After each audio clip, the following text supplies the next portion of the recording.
কোনো এক উপলক্ষে এই কিচেন ক্যাবিনেটের একটা মিটিংয়ে আমাকে যেতে হয়েছিল যমুনাতেই, এবং আমি পরে জেনেছি যে প্রতি মঙ্গলবারে তারা বসেন।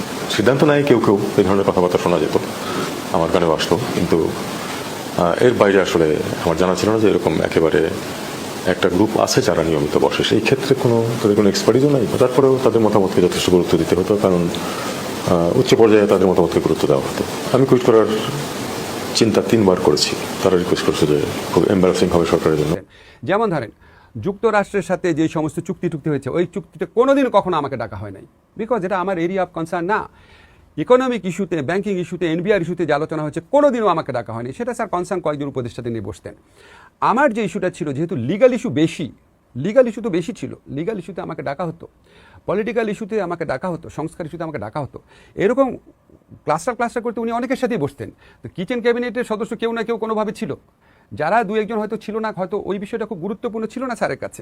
যে সব সরকারি একটা কিচেন ক্যাবিনেট থাকে, উনি নিজে বলেছেন, আমি জানি না কিচেন ক্যাবিনেটে কারা কারা ছিলেন, তবে আমি খুব দ্ব্যর্থহীন ভাষায় যে আই হ্যাভ নো, আমাকে কোনো কনসাল্টও করেনি। এমনকি সংস্কার কমিশনগুলোর সাথে আমি আলোচনা করছিলাম যে দরকার হলে আমাকে ডেকো। আমি এই কমিশনের সিদ্ধান্তগুলো অনেক পরে দেখেছি। হয়তো আমি ওই মনোভাবের লোক ছিলাম না, হয়তো আমি তাদের সাথে একমত হতে পারতাম না।